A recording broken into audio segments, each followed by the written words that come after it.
This is a request I had from one of my subscribers. Side note, guys, and I don't promote it enough, if you guys have topics you would like to see me cover, then go use the link in the description box and submit as many ideas as you wish, because I look at it quite frequently. Today, let's talk about whatever happened to the British group E.M.F. They undoubtedly had one of the biggest hits of the early 90s with Unbelievable, but they soon fell off the radar and would be struck by tragedy. Stay tuned for the full story.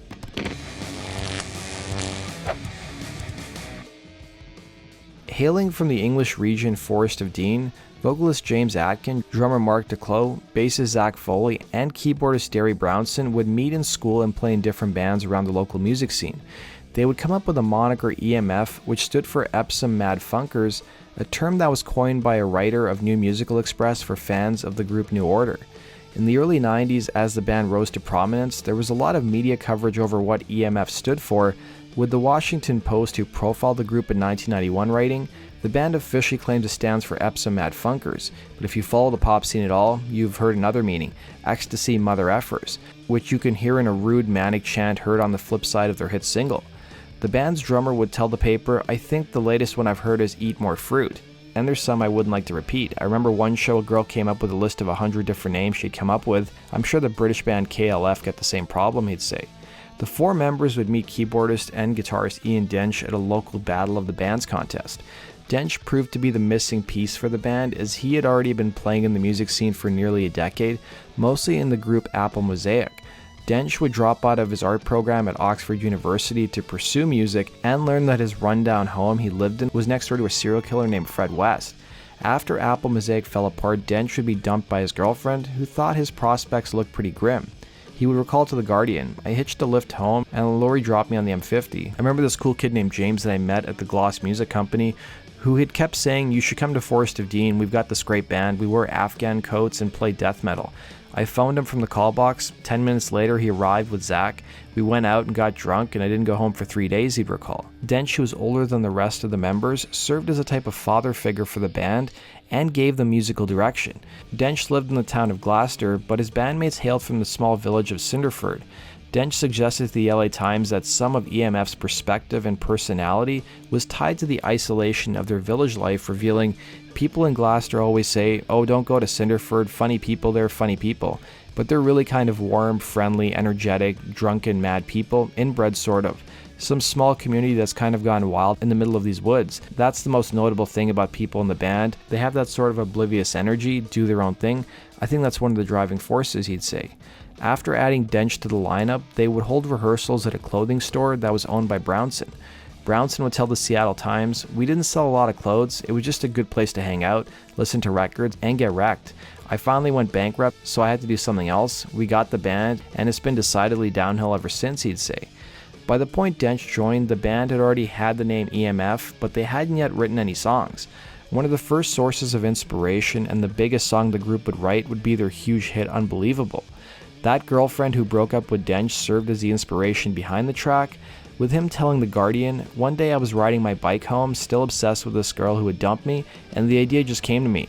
My dad was a classical guitarist, so I'd learned classical guitar and also loved the blues. The guitar riff goes from blues mode to flamenco mode, like the two conflicting sides of my life," he'd recall.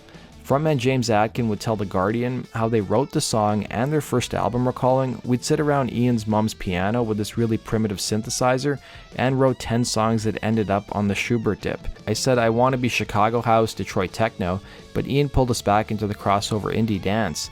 Ian had Unbelievable pretty well formed. The band would be initially unhappy with the original sound of their debut record, Schubert Dip, and brought in a new producer, with Dench telling the New York Times, "More than music, E.M.F are about attitude, and the attitude comes from more punk than anywhere else." As the 80s came to a close, young people in the UK soon turned to drug culture and the rave scene.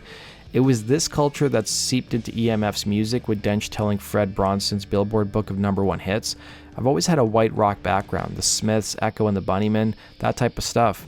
I was coming from that direction, more than sort of hip-hop, but the hip-hop thing was all around us, and you couldn't help picking up on it," he'd say. The band would blend together guitar rock with dance music, and the Washington Post would write about the group's fans, and I quote, "At an E.M.F show, you're likely to encounter voguers, rockers, slam dancing stage divers, and teeny bopper crowds, which ordinarily don't hang together.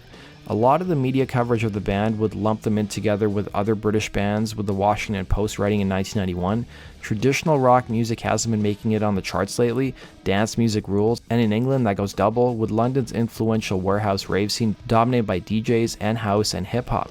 E.M.F. joins a wavelet of young British bands, Jesus Jones, Happy Mondays, Charlatans UK, Pop Will Eat Itself, who figure if you can't beat them, pick up their beat. E.M.F. soon started staging concerts in local bars and pubs.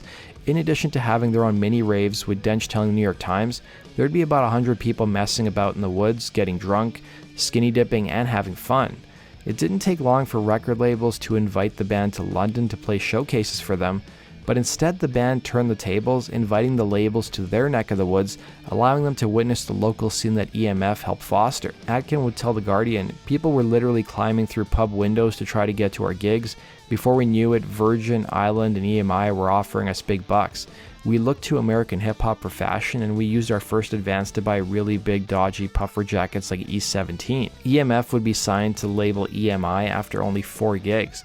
Spin magazine would claim that the band was signed only after their label rep agreed to swim naked across a lake at 3 in the morning.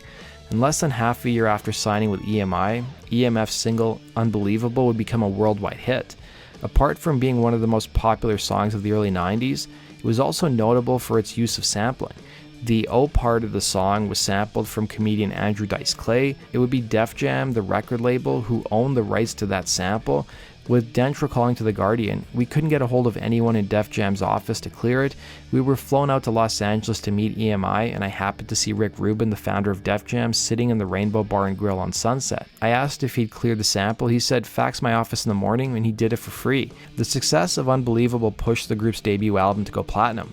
As the band hit worldwide fame, the British press fawned over them, with Melody Maker labeling E.M.F. as, and I quote, "the Sex Pistols of indie dance crossover," while Spin magazine would claim that Axl Rose was a fan of the band and offered them a chance to open for his group.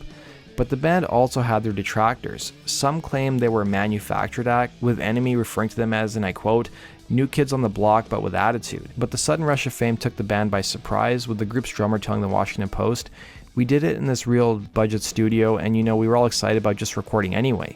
Suddenly everyone's saying, you're number one, your album's selling 1 million or whatever, and you don't know how to feel because it's just happening so quick. The English press builds you up and knock you down as quick as you can, and you get lazy journalism where people keep comparing you to other bands." On top of dealing with fame and the British press, the band soon hit controversy and legal problems with their follow-up single titled Lies, which opens with John Lennon's assassin Mark David Chapman reciting the lyrics to the Lennon song Watching the Wheels. Lennon's widow Yoko Ono was infuriated with the track and threatened legal action against the band and their label to have the song removed. The band's drummer would tell the Washington Post, "We're having to repress the album. All the copies that are left now with Chapman on it, that's it. Once they're gone, they're gone. We've attended to the court business and we've paid our fine. None of us had anything against John Lennon. He was a legend and everybody knew him and respected him, and we didn't want to glorify the murder at all. It just fitted the mood, but some people did get hurt, obviously so. We still use it live though," he'd say. Within just a year, the band was soon selling out venues in America, including the 4,500 capacity Hollywood Palladium. The band would put out an EP titled Unexplained in 1992 that offered a glimpse of where they would be headed in the future. Dench would tell Billboard magazine in 1992, "The EP was a testing ground to see how people took the change in direction and see how comfortable we were with it. That change in direction would see the band take dancing beats that propelled songs like Unbelievable and put them on the back burner, embracing a more rock sound. The band didn't care about being commercially successful, telling Billboard that there were no big singles on their proper follow-up effort. And the record label EMI seemed fine with it, admitting to Billboard that their sophomore record appealed to more hardcore fans of the band, the 500,000 people who bought the group's debut album before Unbelievable became a huge hit. As for their other 500,000 fans that took to the group after the single blew up, Dench would tell Billboard, "People who were into us because we were 5 good-looking blokes will be far more interested in Boys to Men now, and good riddance to them." The band's second LP and their follow-up, 1995's Cha Cha Cha, both proved to be commercial disappointments. The band would break up in 1997, with James Atkin telling Excess Noise why the band split up following their third record, saying, "It did make it hard because you have to be selling records to have a record deal, and you have to have a record deal to pay your wages. When you're that age, you're really confused. You don't know why things aren't happening, the way you want them to. Simply, we didn't make a great record. Stigma didn't sell well either compared to the first album. We were all growing up as people and doing our own thing. That gang mentality had gone out of us a little bit. We were maturing and having girlfriends and going off on other projects. We weren't living in the same town.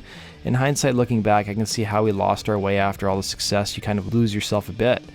The band would reunite a total of 5 times starting in 2001, and sadly 1 year later in 2002, bassist Zac Foley died of a drug overdose at the age of 31, and they put out their first album of original material with this year's Go Go Sapiens.